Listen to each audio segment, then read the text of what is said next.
the code. The passcode? The thing, yeah, the thing on my agenda from Cliff doesn't do anything for me, so that's the reason I came by phone. It doesn't. I got on with it, so. I'll send it to you. I have both handy. Do you want me just to call them out? I'll send it to her. Okay. Yeah. Thanks. Thanks, Joe. Sure. Morning, everyone. I'll await you. Hi, Lois. Happy New Year. Same to you. Hi, Bob. You're leaving early, I understand, right? Mm-hmm. Yeah, you said he had at 12:30. Right. Happy New Year. Same to you, Bubba.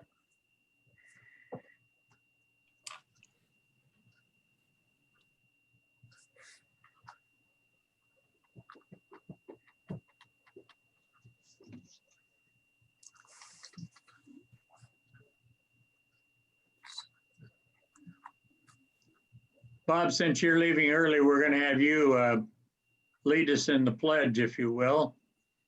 And give us a couple more minutes and we'll have you do that. Will you do that for us? Absolutely, I'd be honored. I do want to say, because this is my first time in a long time, being part of this, I wanted to give a shout out or say hello to Penelope de Leon. Hi, Dr. de Leon. Hello, Mr. Cruz. How are you? Good to meet you finally in person, or at least, I guess this is as good as it gets for a while. This is as good as it gets. I call it bobblehead syndrome. All people see are these little heads. I look forward to meeting you though soon. No, I look forward to meeting you. And is Bob Kuhn? Is that you, Bob? Are you awake? I am awake. I'm up and alert. I am taking nourishment daily. That's good. That's good to know. It's good to see you. Good, thank you.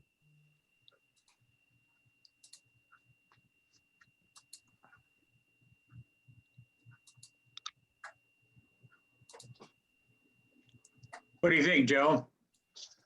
I think we're good to go. Okay, Bob, if you'll lead us, appreciate it. Absolutely, absolutely. If you'll stand or sit, whatever you want to do, but please place your right hand over your heart. Repeat after me. I pledge allegiance to the flag of the United States of America, and to to the the government republic for for which which it it stands, stands, one nation, under God, indivisible, with liberty liberty and justice for all. Thank you, Cliff. I appreciate that. Thank you. Thank you very much. Okay, I don't think Mendel Thompson's back, and so he's had a doctor's appointment, and he's asked David to give our report for us. So David, you're on, city report. Yes, thank you very much. And he does send his regrets. He's still in Whittier. City sends our Happy New Year's to everyone and wants you to understand and know that we continue to push on the powers above us to help our economy get reopened. We did send, and many of you know, we sent strong letters of encouragement for the reopening to the state and to the Los Angeles County Board of Supervisors. I'm afraid it hasn't had a lot of impact yet because of the continued stay-at-home order that hit about the same time that our letters landed. So we continue to push that. We also continue to encourage shopping and consumption of retail works in our local community with local business support.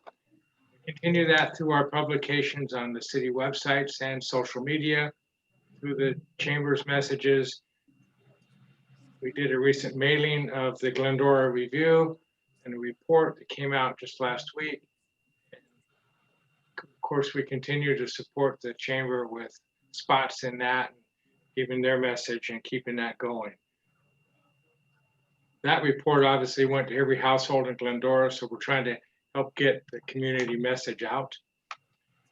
The community is continuing to do some homeless housing, and Valerie may hit on that, so I don't want to steal all of her limelight with her great work, but we do have some housing, and we're working to get the people that are housed landed into more permanent opportunities and improvements and those spaces, because eventually those funds will run out. So we want to get them placed while we still have funds. We are working as late as yesterday up in South Hills to once again do a cleanup of the encampments and the surrounding clutter that they continue to take home with them when they go home in the afternoons. So that was done yesterday. I do not have any numbers as to the volume that was pulled out of there or the number of encampments. Not as great as it was last year, fortunately. However, it does continue.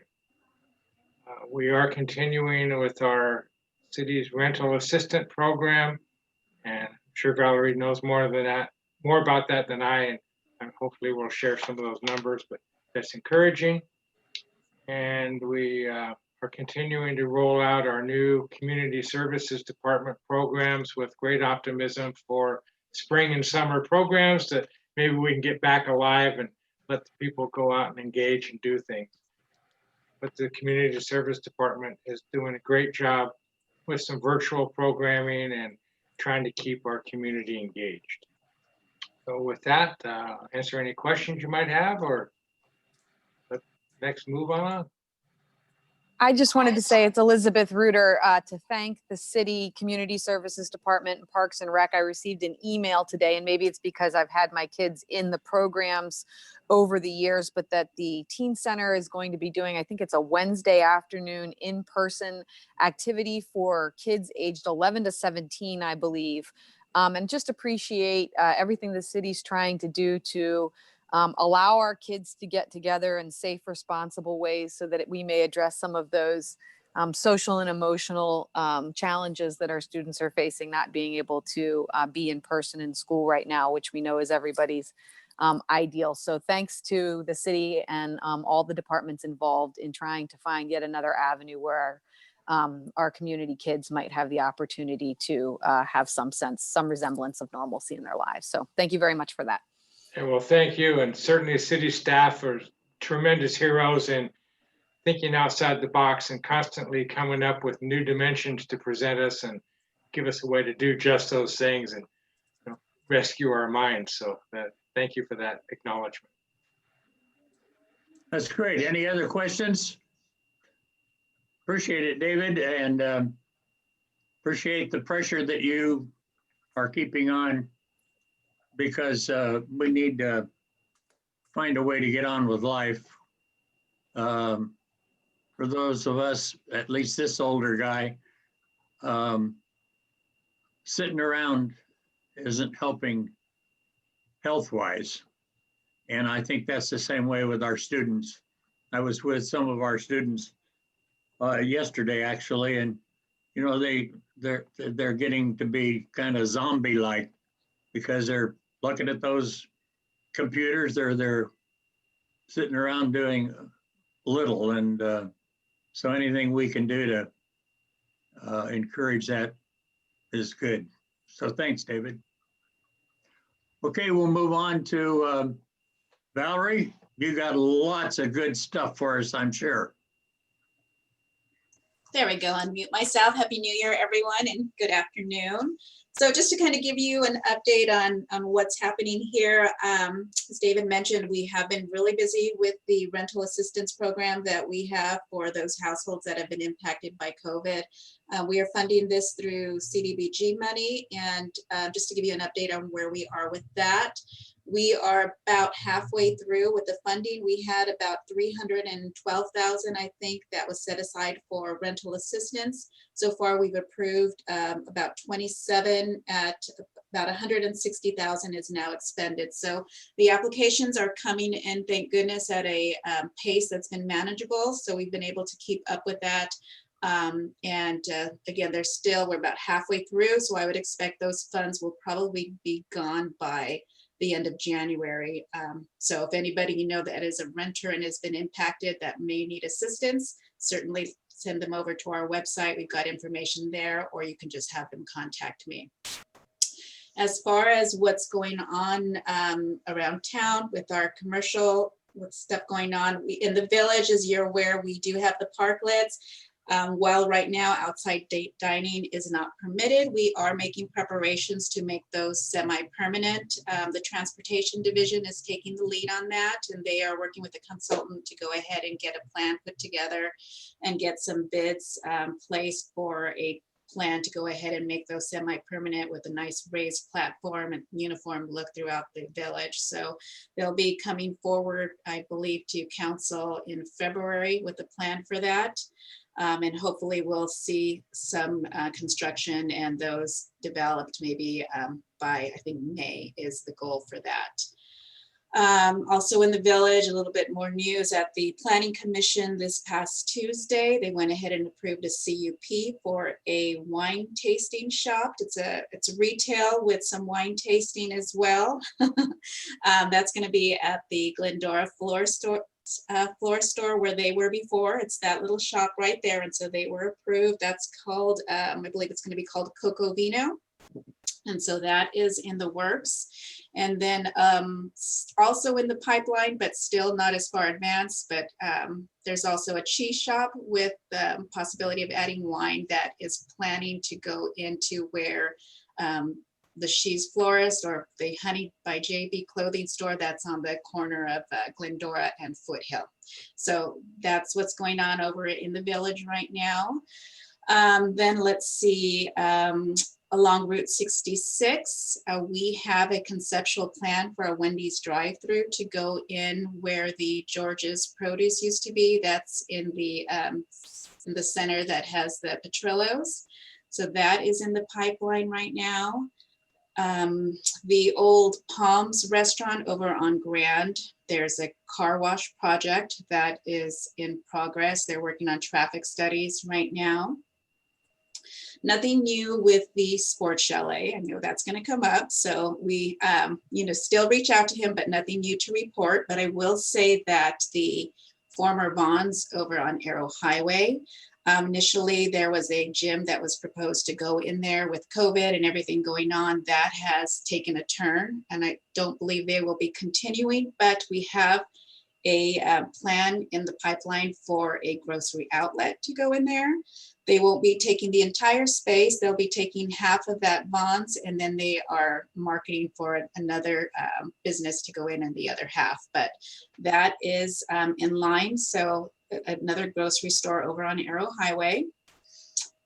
Over on the east side of town, you probably have noticed that the storage unit on Lone Hill, just south of the freeway, has begun its construction. And then expansion to the gas pumps at Sam's Club. They'll be putting 2 additional pumps in their fuel station. So that's a great, gas is one of our high sales tax revenues. So we've got some additional gas opportunities there. And then Walmart is also exploring the potential of putting an 8-pump fuel station over on their location as well. So we've also got a couple of medical buildings that are in process, one on Grand and then over on Foothill as well.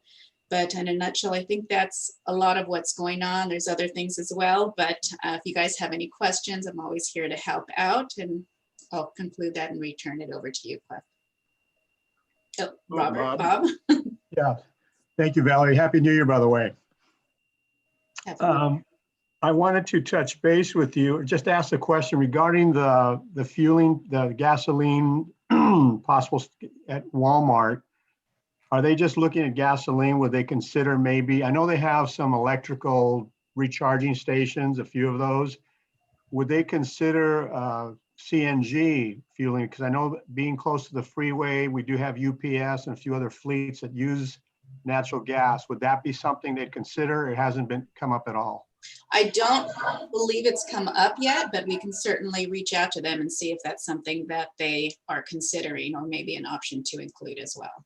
If you do reach out to them and there's some interest, come back to me and I will connect you with our person that can work with them if that's a viable option. Okay, I'll make Okay. a note here and relay that over. Thank you. Thank you. Thank you, Bob. Thank you, Valerie. Valerie, is there anything open in, is it Bonnie Cove and Arrow or Sunflower and Arrow where the bakery used to be that they redid it?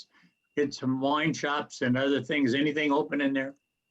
They are open. It's not, I mean, there's no dine-in right now, so it's just pick up and take out, but they are open and they do have their brewery, Smog City, that you're referring to. Thank you. Any other questions? No, Cliff, just a comment. In that center you're talking about, the Glendora Marketplace, it seems that it's very busy, even though it's just takeout. And I think that's good. From what I see, it seems busy. So that's There's a a lot positive. of traffic. Yeah. Well, everyone can use our support. So as mentioned earlier, we just go ahead and if you haven't been there, visit them, check it out, and kind of spread our love all over the city. Good. Thank you. Anything else? Thank you, Valerie. Do appreciate your update very, very much. Sure. Joe, you're going to talk about some new laws and Yeah. PPP2. Yeah, I'm going to share my screen. So let me do that. Cliff asked me to go over some of the different laws, funds available for a business. So I have about 300 slides here I'd like to share.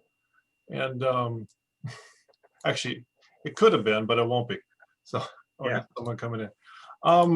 So I just got to kind of quickly go through some of this stuff. I'm going to start with the grants and then get to the laws. There's a website here, our Pride of the Foothills Strong site / new 2021 laws. If you go there, a lot of this information downloads is there. So, and I'll put this PowerPoint there too when I'm done. So let me start this. First, I wanted to go over the new state grant that's out. We've put information out. The SBDC has put out webinars on it. Anthony Portantino did a presentation on it. Let's see, we got another person. These are grants ranging from $5,000 to $25,000, where the application process is now open. It's not a first come, first serve. So through January 13th, they're accepting the applications, and then they're going to fund some, and then they'll do round 2 after that. So let me go back real quick. If you go to that website here, SBDC, there's a whole bunch of lenders, but this is the easiest one to get to sbdc.mylendustry.com. You'll go to a site like this.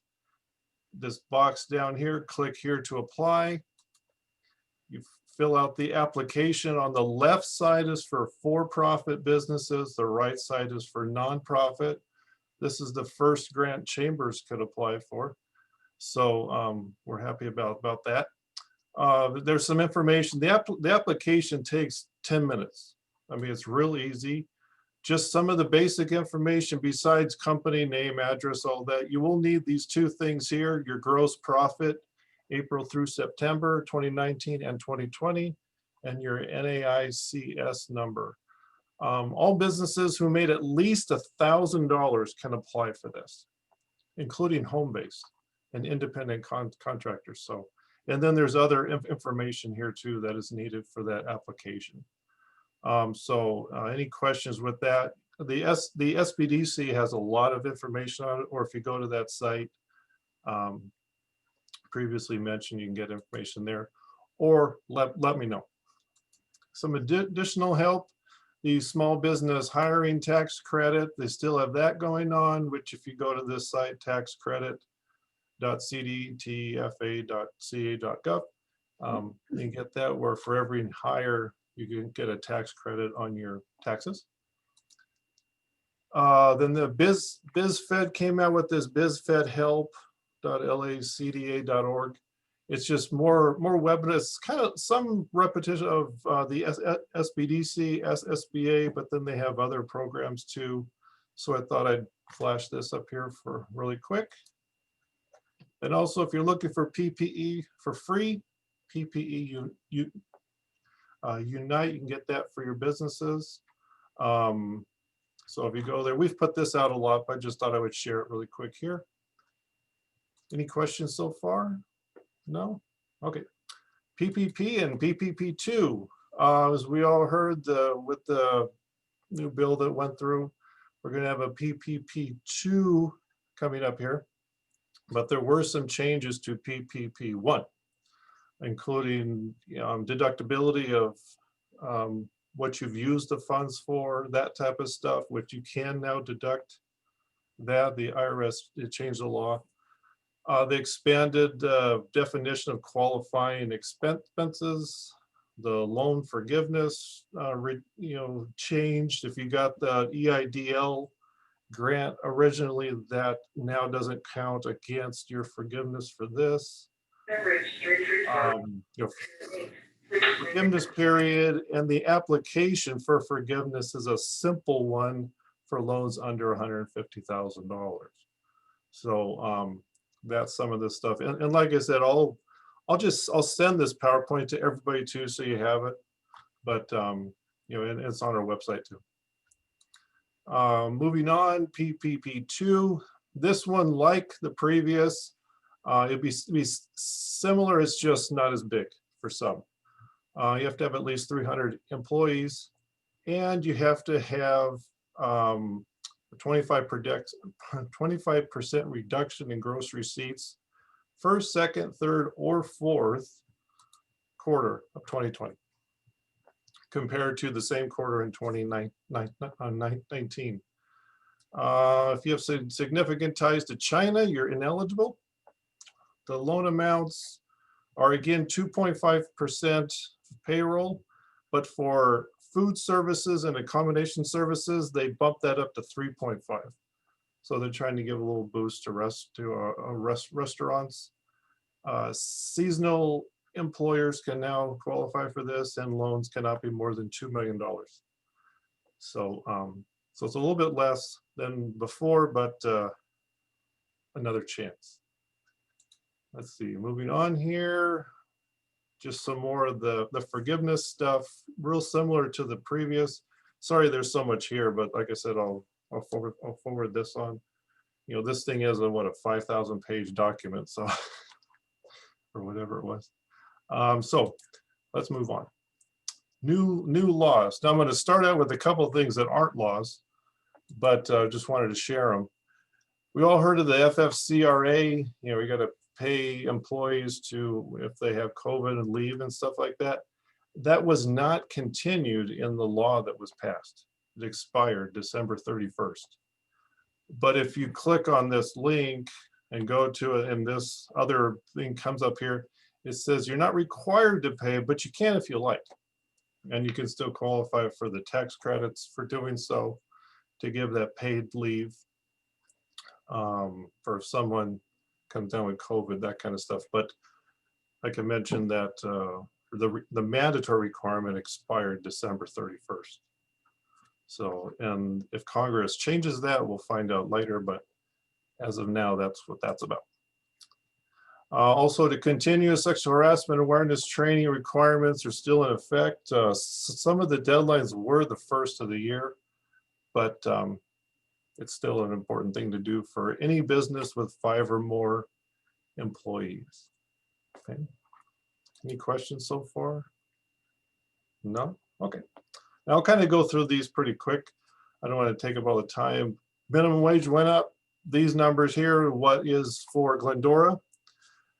But just as a reminder, if you have employees that work outside of Glendora in an area where the minimum wage is higher, you must pay the higher of the two. So if you go to LA City or other place where it's higher, you have to pay the higher for the day. The AB 685, the obligation, for workplace exposure which changed that notice from a few days to 1 day.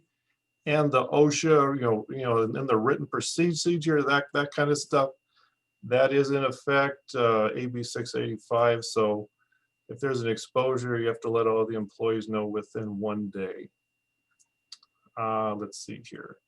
Another one, AB 736, that's about professional exemptions for, pay, but it's for colleges, for part-time and adjunct employees. So I just wanted to share that one here.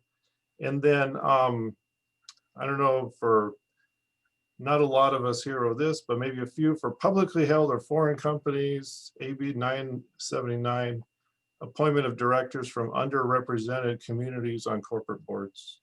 So that's was in effect in September, which some of these were in September, but I just added them for some more excitement.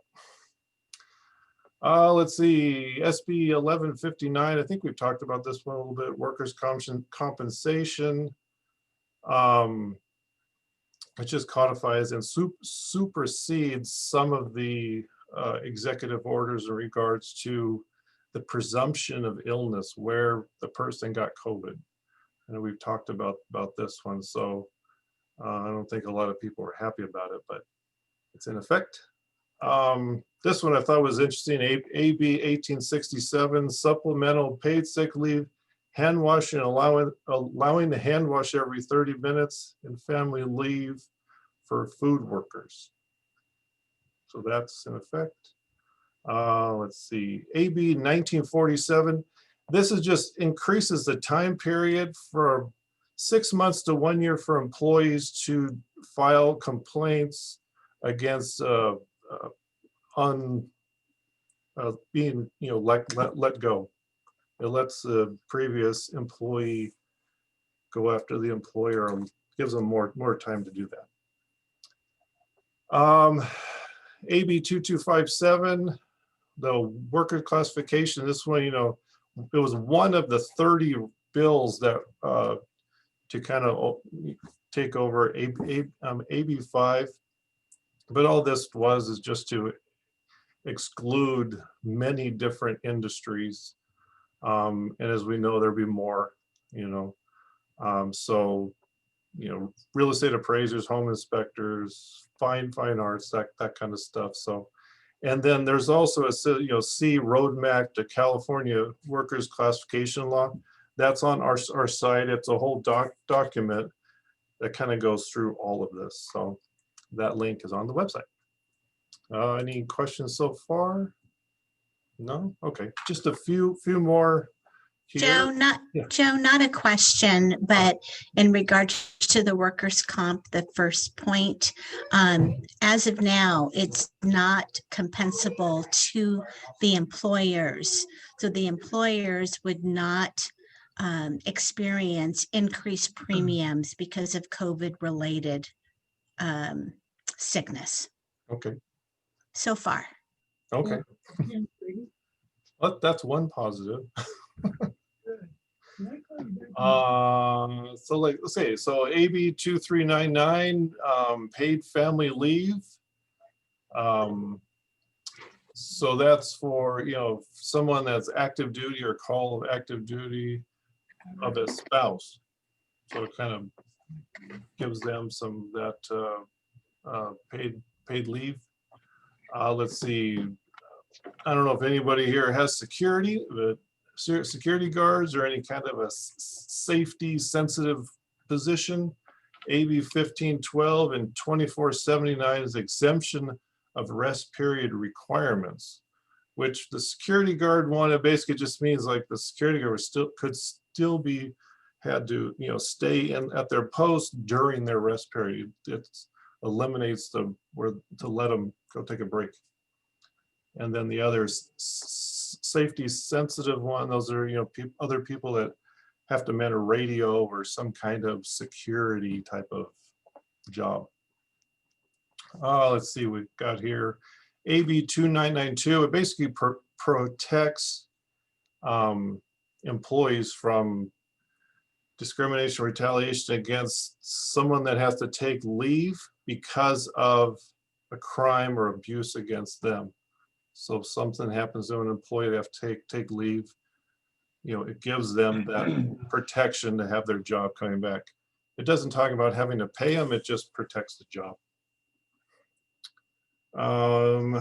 This one here, pretty self-explanatory, you know, payday collection and reporting. This is a new one that all employers with 100 or more employees have to submit this new report. Start by no later than March 31st and every year after that. So I think we've talked about this one a bit in the past. And then this one here, SB 1383, repeals the California New Parent Leave Act and California Family Rights Act, and instead implements this new one, which expands all those given things for businesses with 5 or more employees. So it just lowered that number from, I believe it was 100 or 300 before. So it just expands that to more businesses. Let's see, I think I have one more. And just a couple here, SB 1384, wage enforcement, expands the labor commissioner's ability to represent claimants under certain circumstances. You know, people that can't pay, like a lawyer or something, to help get wages. It lets the labor commissioner do it. And then this one seems interesting, AB 3075, successor liability of predecessors' unpaid wage judgments. So if you buy a business that a previous employee had a problem with the wages, the new owner is responsible for all those judgments. And so on and so forth. So I'll stop there. Let me go back to stop share. And if there's any questions. Joe, is that the information on the website? Yeah, that page that I had there has all of those, and I'll put this PowerPoint on there too. I mean, there's a lot more, but I just kind of went through some of the main ones. Good, thank you. Robert, Bob Cruz wants to ask a question or make a statement. I don't know which. Sorry. Okay, first of all, thank you, Joe. You're always really good about providing updates on legislation that impacts business, so thank you for that.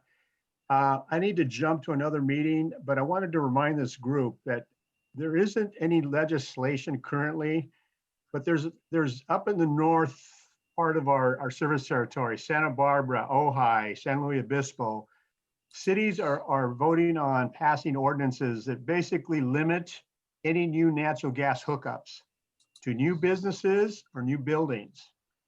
So that's something that we're very concerned about, obviously, as a gas company or service provider. We want you to be aware of it. Right now, it's percolating up there. Southern California Association of Governments, that's one of the reasons I have to jump, is considering a climate action resolution today. We just want to make sure that there's no language in there that specifies that they have to electrify everything. If they do that, the mandate will be your costs will go up. 60% of the electricity generated in California depends on natural gas, just so you know that. But it's already you're probably one of your most expensive bills. So if you have to go all electric in the future, your appliances, having to retrofit new homes, all that will cost more. So I want to put that on your radar, because if you go out and enjoy it, well, when you get to it, actually you can drive through and get an In-N-Out burger. It's grilled on natural gas. If you think about that being grilled on an electric induction, it's not going to work. It's not going to taste the same.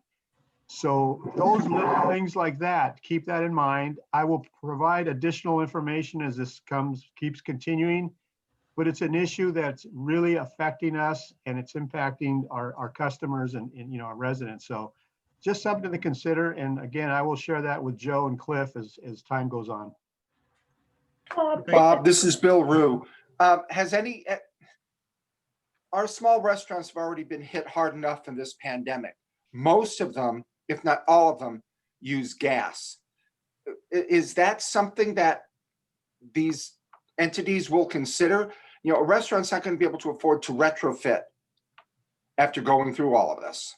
Right. That's a good point. So a lot of like the California Restaurants Association are supportive of a balanced energy approach. They don't want to be mandated that you have to go. Right. They would prefer to stay all electric. I mean, I'm sorry, all All gas. gas. And the Chinese restaurants, like in the East San Gabriel Valley, all of them cook with natural gas. Italian, you name it. So the California Restaurants Association is supportive of basically staying with gas. However, as we know, the legislature can pass things and we're not aware of them unless we monitor and we track this stuff. So I will make sure that I will track this, whether it's an ordinance, local cities that are doing it locally, or up in Sacramento. I will provide that to Joe and Cliff, Bill, but thank you for asking that. Cliff, can I ask a question? This is Luis Satina. Bob, I'd like to ask you a question. May I, Cliff? Yes. Bob, it's been noted, and I haven't been able to confirm it because it was made a statement, but that about 19% of the energy, electrical power in California is used to move water. Now, you know, I do water, so, and you're in the thick of things with regards to electricity and issues and providing businesses with those type of resources. Could you get for us, so that we can put things in perspective, what is the state of California's long-term power plan? I'm talking 30 years from now. I would like to know, because I can put it in perspective from an ability of moving water and representing Metropolitan and saying it. What is our plan in terms of creating power? If we're taking natural gas off the grid, what is our goal? How are we going to create enough power in 30 years for the current need and the projected growth? That's a great question, Louis. Thank you for asking, and Happy New Year, by the way. Likewise. I can tell you that the gas company is looking at other sources, for example, renewable natural gas, working with our trash companies, our waste companies in terms of the stuff that used to sit in landfills. A lot of these trash companies are having anaerobic digesters, and that organic waste, that waste that's collected off your food table from restaurants, all of that, the stuff that you do when you cut your lawn, all that now is being run through anaerobic digesters, and it's turned into renewable natural gas. We're looking at blending hydrogen into our system, because hydrogen is becoming another possible way to address our energy needs. And we're going to be partnering with SDG&E, San Diego Gas and Electric, to do a project in a home, one home, to see how that can work, and then basically depending on how that goes. But in terms of a long-term goal, everybody says, oh, wind and solar. Those are great options, but when the sun don't shine and the wind don't blow, you don't have that, and you cannot store that electricity today. Do we have such a thing? I'm sorry? Do we have such a thing? Is there a paper, a report by the state that says in 30 years from now, this is where we're going to generate all our power from? Okay, so what I can do, there was a paper that was written by former Secretary of Energy, his name escapes me, Morel or something like that. I can share that paper with Joe and he can make it available, because that really goes into long-term energy needs in California and the nation. And I think it will give this group a real good understanding of what they're looking at down the road. So let me dig that up, Luis, and I'll share it with this group. Well, thank you so much. And let me just say that you guys are doing a yeoman's work, because you're responding to a demand and you're figuring out everything you can from a scientific perspective. And so thank you so much, sincerely. Thank you, I appreciate that. If there are no more questions, I'll share that information as I receive it. Thank you for the time, Cliff. Thank you for the audience, and everybody have a Happy New Year. Thank you, Bob. Joe? Have I lost you? No, I'm here. Oh, there you go. There was in the Cal Chamber report, there was a governor's recovery plan to add $575 million to small business grant program. Do you know anything more about that? Yeah, that was the first grant that I went over. Okay. That came out of there.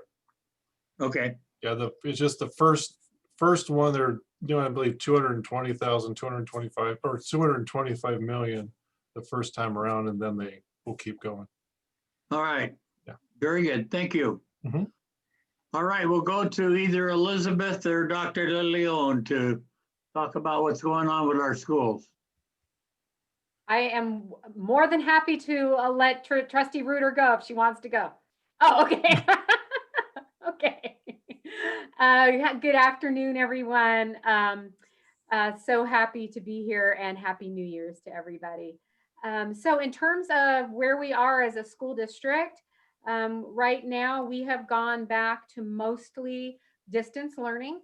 We are still running our state mandated childcare. So we do have childcare running for kids all the way from preschool all the way through around grade 5 over at Williams. And then we also have a childcare program at the Teen Center. Many thanks to the city for helping us and partnering with us at Crowther for our middle school and high schoolers.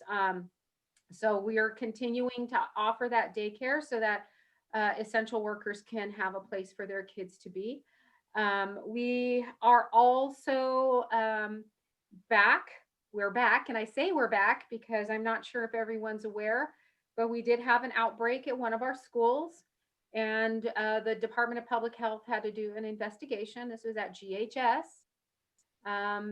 Because as you know, the older people get, so from young adult to adults, it spreads much more quickly than with little children. And so we had an outbreak at GHS. The Department of Public Health came in and did a very thorough investigation, and we have been cleared to return as of last week. And what I mean by return is not return to in-person instruction, because that's not permitted for secondary until we're red tier. But we're back to outdoor activities in terms of athletics, which is individual conditioning and individual drills, and performing arts. So our marching band, our drill team are doing individual practice, individual drills, conditioning, learning how to march and all of those things, but spread out.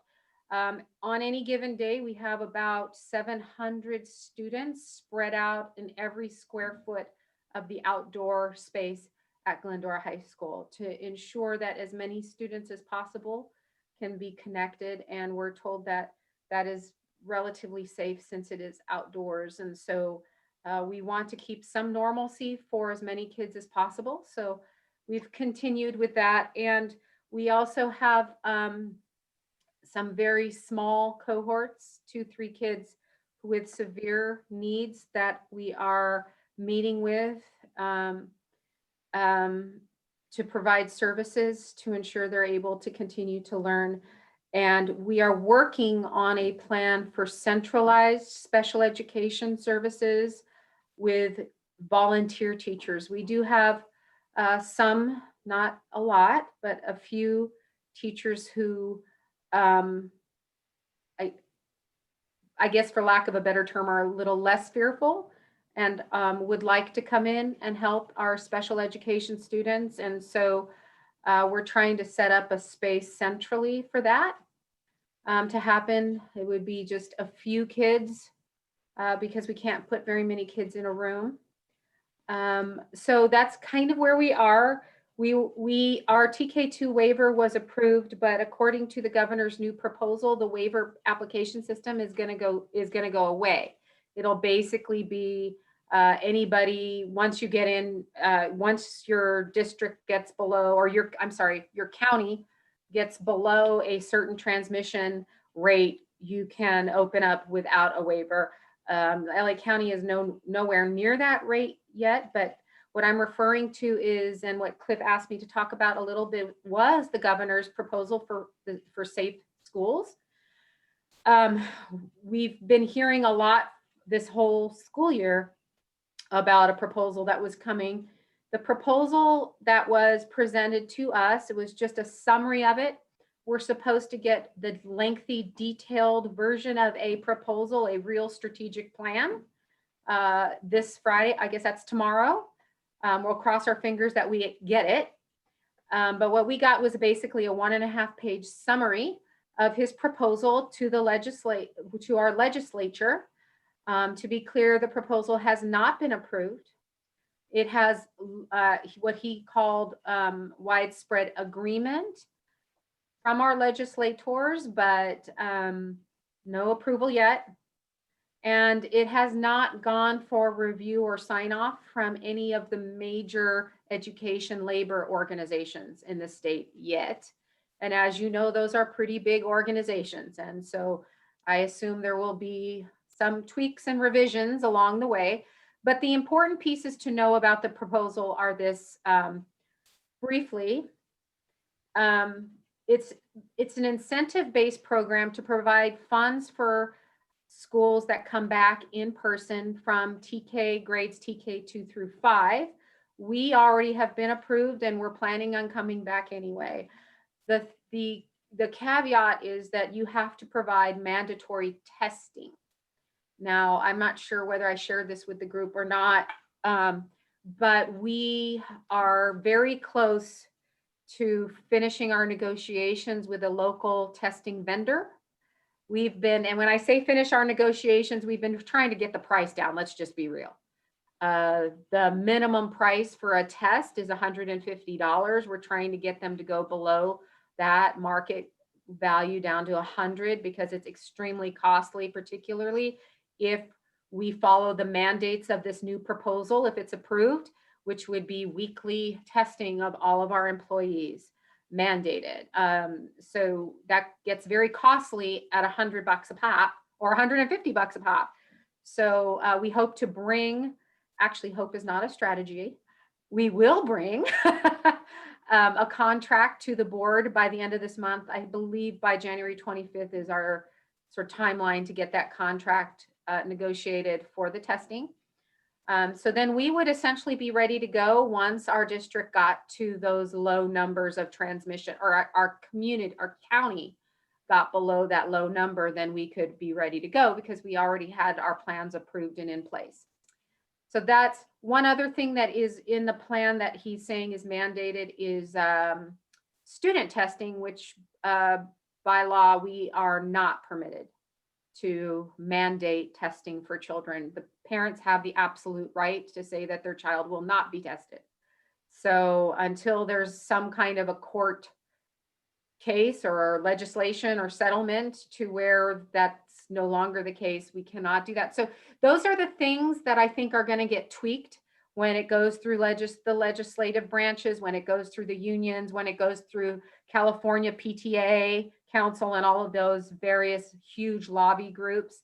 Those are the things that will likely get tweaked. Also, the budget has not been approved. So what the proposal calls for is at minimum $450 per ADA per district that comes back. And that would be per total ADA. So Glendora Unified, for example, has 7,000 students. We would get $450 per student. That's around $3,150,000. There are districts with higher rates of poverty that would get upwards of $600 to $650 per student. The reasoning behind that being that in those districts of high poverty, there are workers who work there are workers who work in jobs where they have greater exposure. And so a lot more cases are happening in those higher poverty districts. And so their feeling is that districts in those communities would need more money. So that's that. So essentially the big piece for us would be the testing component, which we've been working on for a while now, trying to get that price down.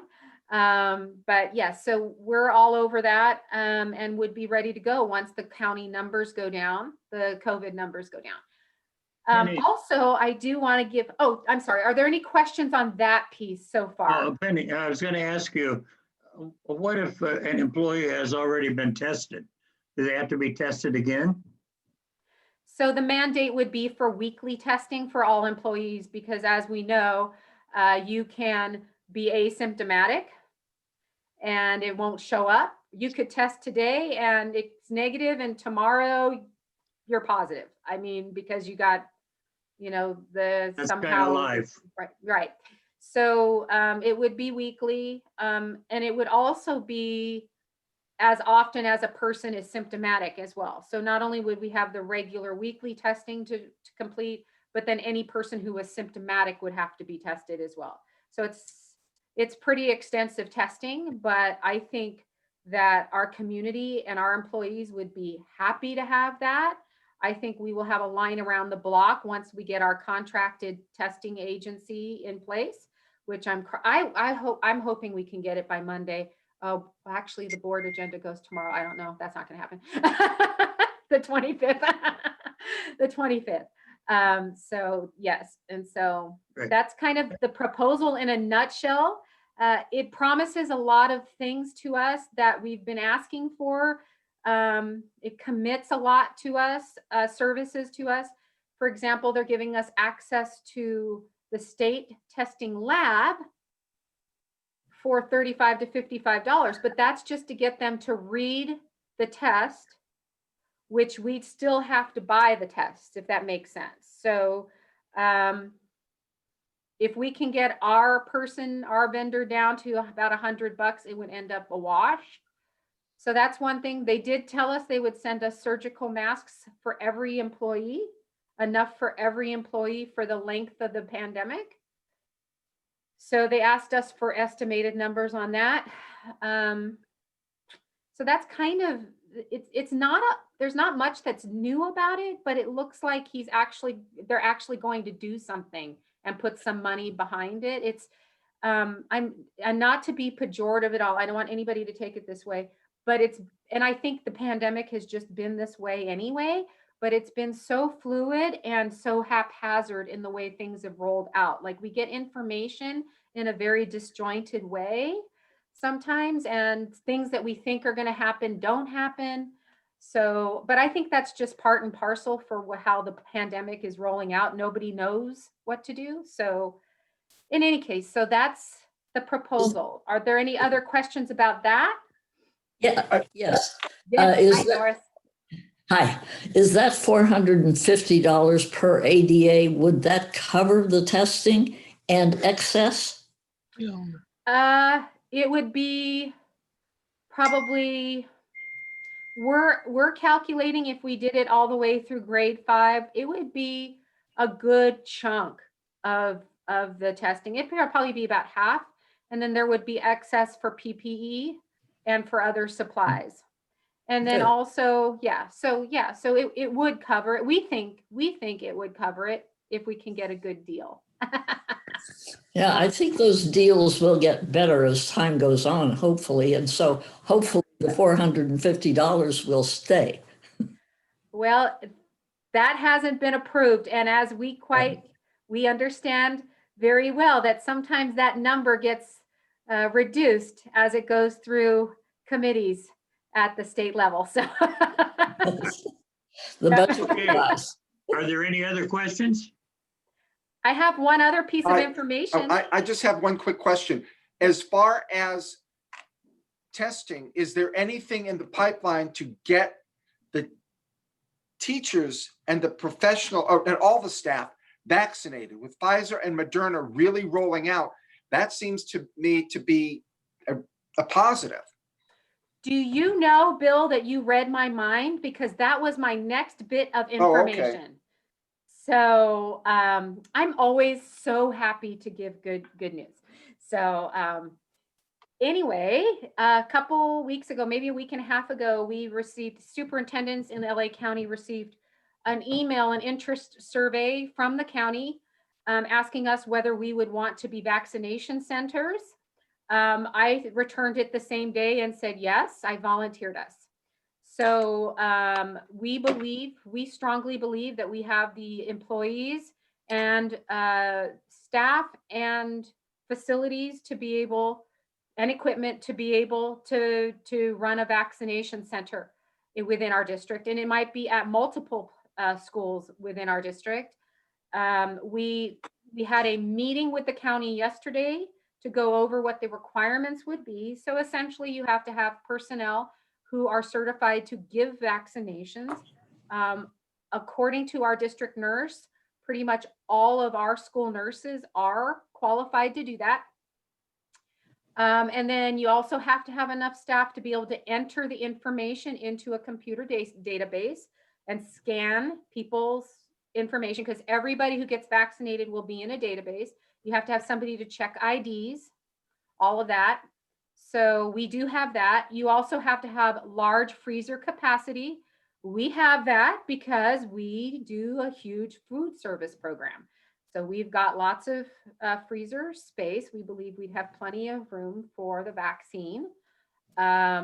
They actually give us the PPE, the alcohol swabs. They send the needles and the vaccines. That's all given to us. We don't have to pay for that. Good.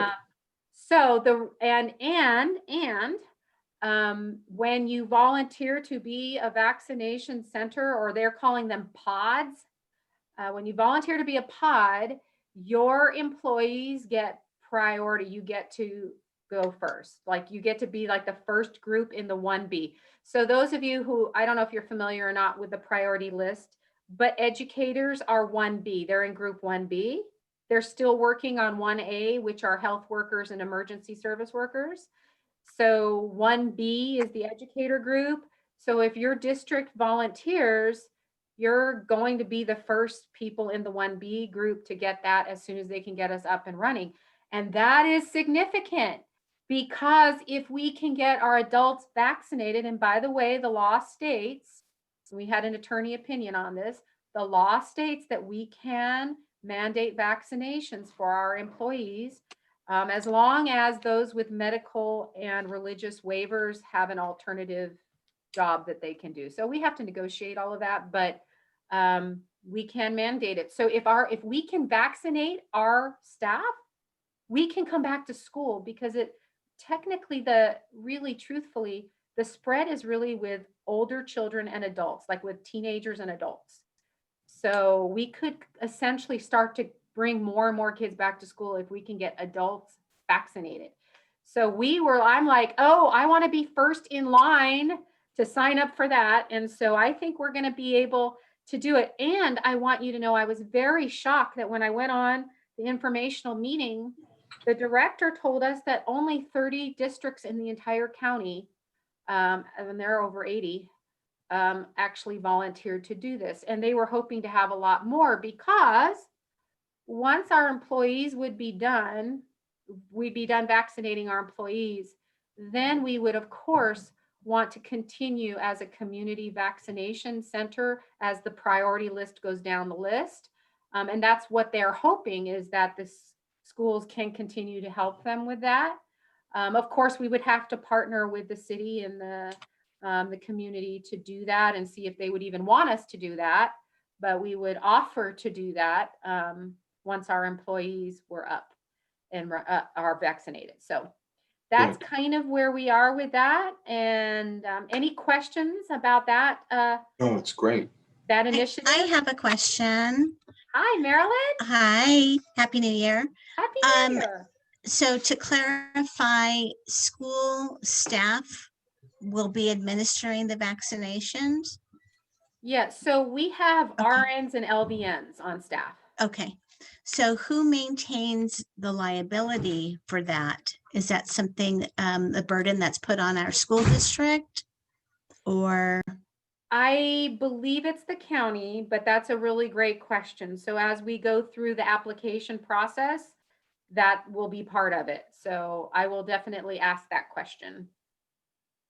I live in eternal doomsday, so I got to ask those questions. Well, you're an insurance person. Yes, I know. I appreciate that, though, because there were so many things on the checklist. We're still working on it to get that turned in. So good. Thank you, Penny. Appreciate that. You're most welcome, Cliff. All right. All right. We better keep moving here. I just want, I want you to be alert that there are meetings that will be held. What I got off the website in Claremont, February 10 to 13. I'm not sure what that or where or what it is, but it has to do with the state and county redistricting. And we know that redistricting affected us a great deal last time. And so we need to, Joe, you and I need to work on making sure that we know when those meetings are and getting work out to people, because you need to go to the meetings. 10 years ago, I went to the meetings and the activists are there, but we've got to have some people that talk about the fact that our city shouldn't be split into 2 congressional districts and a few things like that. So we'll be keeping information coming to you on the redistricting. Also, Judy Nelson and Lois have information on Reopen California. We'll try to get some of that information to you. Lois, you want to make a quick statement on that?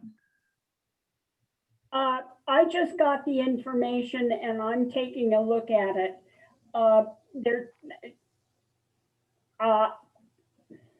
They have an online session and they absolutely have an in-person session. The reason I became interested in it was twofold. Number one, Tom McClintock will be there talking about reopening California. He is the best person that I know for straightforward information, and he is a conservative, which plays into my hand very nicely. Kevin Kiley is also going to be there for as part of the session, and he is the one that has been trying to get California to play by the rules, get the state legislature involved, and he should have some interesting comments also. Feel free to circulate it. I can't tell you much more than that. I'm not familiar with the organization. I don't know if Judy is here, but she did share with me that at some point in time they were taken offline or went offline, and now they're back rejuvenating and getting information out. But feel free to send it out. I'm going to give it a try because it sounds like good information. Okay, thank you. Appreciate that.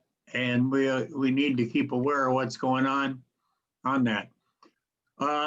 I don't see Enrique on or Bob Pence on.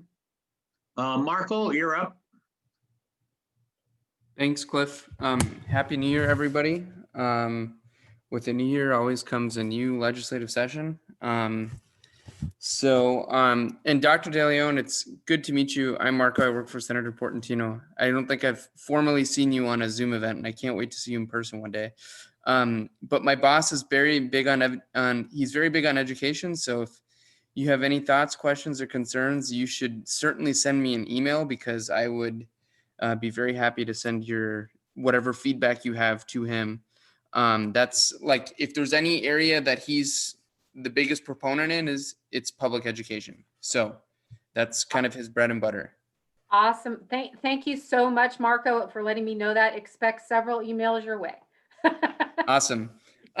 So just a couple. So Joe, thanks for attending the webinar that we had, and thanks for actually you talking about that information, because you would do a lot better job at it than me.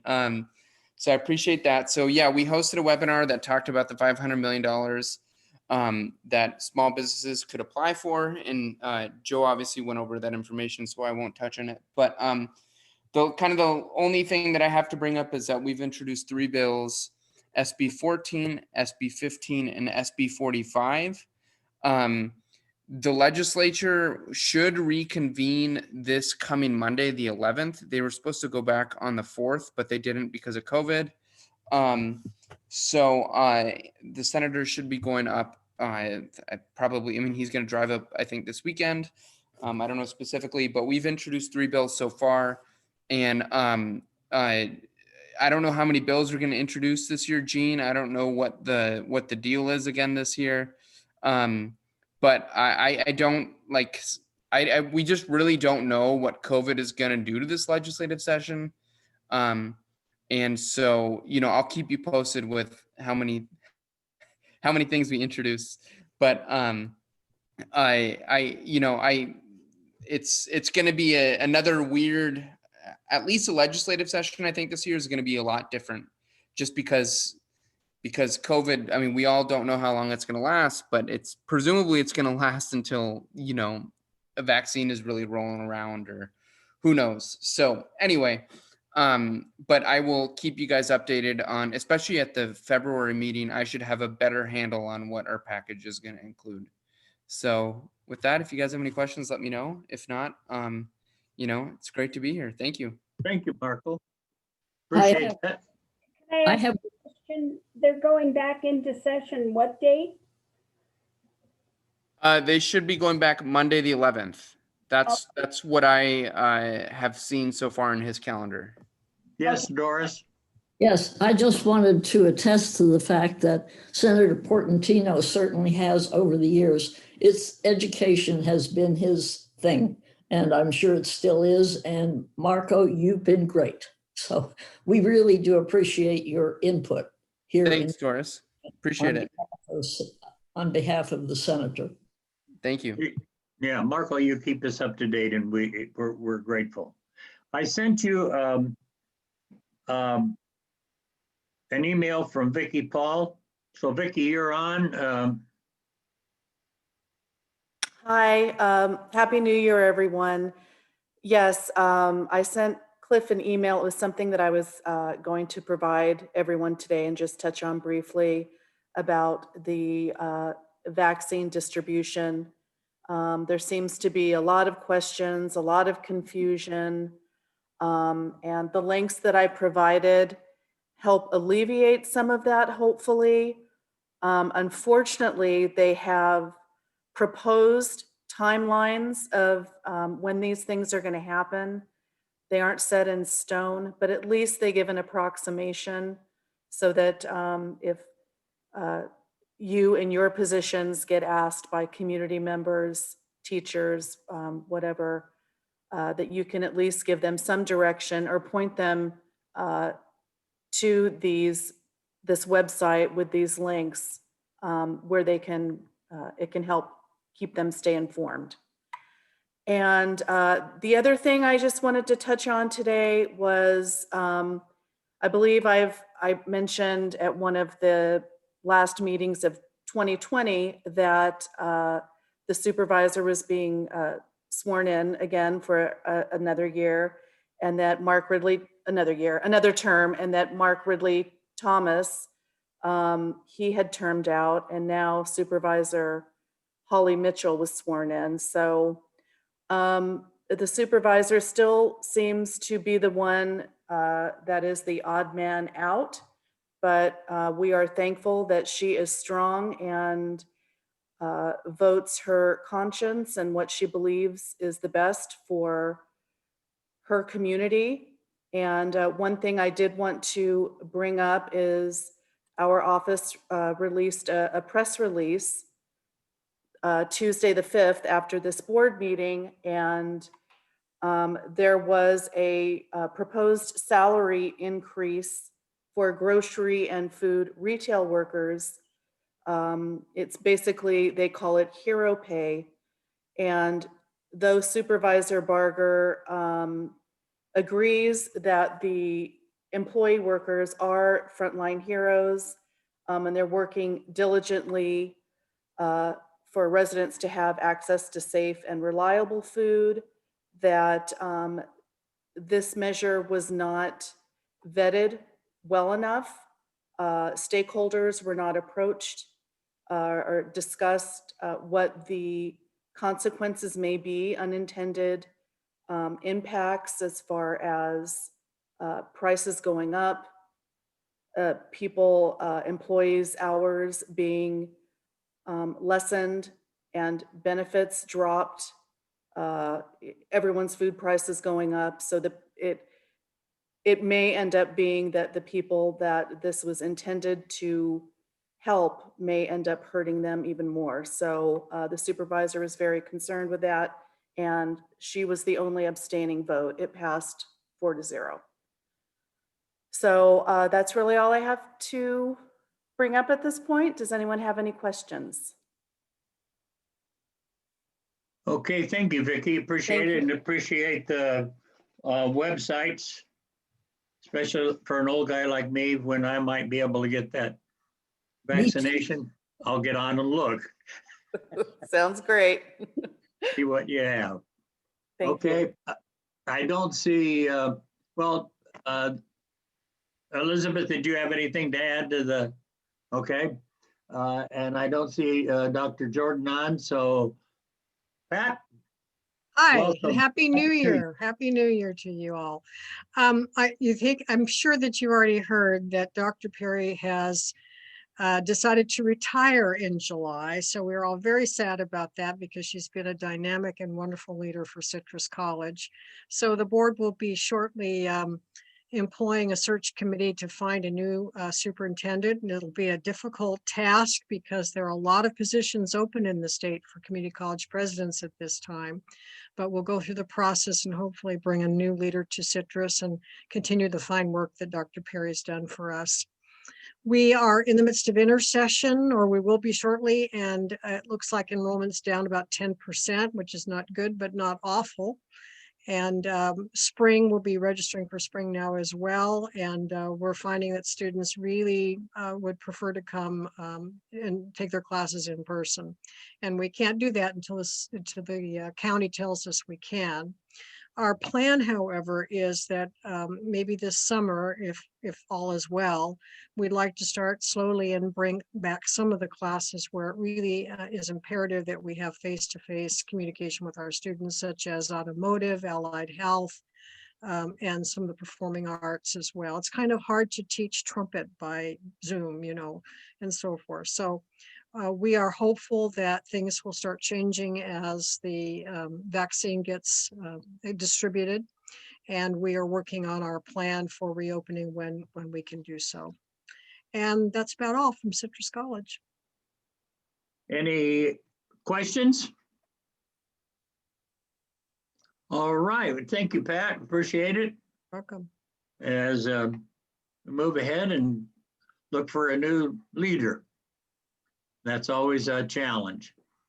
I don't see Maureen. In fact, she told me she would not be able to be on. I don't see Janet Soriano. So Ashley or Gary, whichever, or both. Hi, Cliff. This is Gary. I'll let Ashley go first and I'll just fill in any blanks. How's that? Okay, good. Ashley, you're muted, Ashley. There you go. Sorry about that, guys. There we are. Well, first and foremost, Happy New Year to you all. We are currently doing our Christmas tree collections now through next Friday. So if you guys have your trees, feel free to set them out, deflock them, make sure all the ornaments are taken off so we can properly take those over to our compost facility. And as Bob Cruz mentioned earlier, we can do everything we can to recycle those and create our compost and mulch from it. Other than that, we are happy to help support the city of Glendora. As council member Friendenall mentioned earlier, we are helping support the cleanup over at South Hills Park. And so we'll continue to support any efforts in the way we can. Gary, I'll hand it off to you. Thank you, Cliff. Just very quickly, I just want to let everybody know what a pleasure it is to serve you guys. If you've noticed lately in the surrounding cities of San Dimas and Laverne and other cities that Athens does not serve, they're having significant issues with their waste hauling. Waste management has gone to every other week in some cases. Nobody's picking up any bulkies. It's just a different world. So I'm proud to say that during COVID and all these other trying times, Athens has continued to serve the city of Glendora without a blip, making sure that we pick up everything that's out every week. And our management is just really keen at being able to shift and move things around. And that's one of the benefits of having, a family-owned company. In closing, I just want to let everybody know that legislatively, there's not a lot of good things that are happening as far as the waste industry goes. In fact, it's becoming more restrictive, and soon, early next year in 2022, there'll be a change in the way green waste and food waste has to be picked up at the curb, but we'll have a good solution as we normally do. Currently, residential waste is about 30% heavier than it normally is because of the stay-at-home order. And people are taking their to-go food and coming home and getting rid of all of that stuff at home. The brown boxes from Amazon and everything else are piling up. And so residential and commercial waste is about 25% down from a standpoint of revenue because of the closed businesses. So it really is having an effect on what we do. And we're trying not to let that trickle down to our customers. But we appreciate, I mean, one of the things I appreciate the most is not only working for Athens, but being an Athens customer. Because in the places in my family where they're not Athens customers, they're constantly calling me, asking me if they could bring their waste over to my house so Athens could pick it up for them. So I think that's pretty funny, but I'm sure you guys all know What's your answer to that? I say absolutely not. You go deal with that crummy company that you have already. But I know that you guys all know that already. I'm very appreciative. Ashley and I are very appreciative of the city of Glendora and how they embrace our company. We're proud of the leadership in our city and of Cliff Hamlow for putting these kind of forums on for us to keep us all bright-eyed about what's happening. And it's really not a good time, as you guys talked about earlier, in our political world. So all we can do is try our best. So thank you very much for letting us give you an update. I just have a quick question, if I might, Cliff, real quick. You mentioned was it the beginning of 2022 where you said that there was going to be a green and food waste change? Yeah, there's a Senate bill called 1383, and you'll hear that number a lot in different arenas, but it's going to require that people have a residential food waste program. And our solution to that will be that you take, Glendora has two waste streams. You don't have a trash can. You have a recycling can and a green can. So you'll take the food and you'll put that in with your green, and then we take that to our composting facility that we own in Victorville, and we'll compost it there. So I know cities like San Francisco have taken it to a different level where there are incentives for you doing it the right way, but there's also penalties if you don't do it the right way, if you put things in the wrong bin or you don't have X percentage of your trash be compost and food waste that way. Is that something that is going to be required as far as Athens is concerned? Are they going to be mandated to do that, to have the incentives, but also the consequences if they don't do it correctly, or are you not sure about that kind of information yet? Elizabeth, I'm very sure about it. Actually, I hate to say that I'm a trash expert, but it's a good question. If you compare San Francisco or the Bay Area to here, they pay about $85 a month for trash. Okay. We pay about $35. We do have penalties. The city of Glendora, we will indemnify the city of Glendora for participation and everything that happens. So we have a program in place already for the commercial where if they don't do the right thing with food waste, there's red tickets and penalties of $250 a month and all kinds of things. But rest assured that Glendorans will probably be happy to put their food waste in with their green. And we'll have a very robust education program. And as we go forward to do that, in working with the city to get that done, but it'll be transparent probably to most people until we start telling them, okay, here's how it looks and here's why it's the way it's going to be. But the nice news is it'll clean up the other barrel a lot and take out all the wet food and the organic material that should be with the green anyways. So it'll really clean up the waste stream, and it'll allow that tonnage that normally would be thrown away to be counted as recycling now. So that's all. It's all good news, but it's a lot of work. Can we start doing that now? Can we start putting our food stuff in with our green waste now, or do we need to wait? I would wait because we are going to change. Right now, you go to composting already. We already compost your green waste, but when you start putting food in it, we're going to run it through another processing system to eliminate some of the other things that are in it, because people will throw away a pizza box, and that's good, but the pizza box will will biodegrade at a different level than the rest. So I will tell you when you could start doing that. Okay, personally, I'll send you a note. Thanks, Gary. Appreciate it. You got it. Good. Thank you, Gary. I know I'm talking, well, I have a son who lives in San Dimas and they're going to every other day. They have only 2 barrels and every other week. They only have 2 barrels and their price is going up. Cliff, we could just keep it in this group of 20 friends here, but the city of Laverne just asked me for a quote to come and pick up their recycle barrel once a week because waste management won't.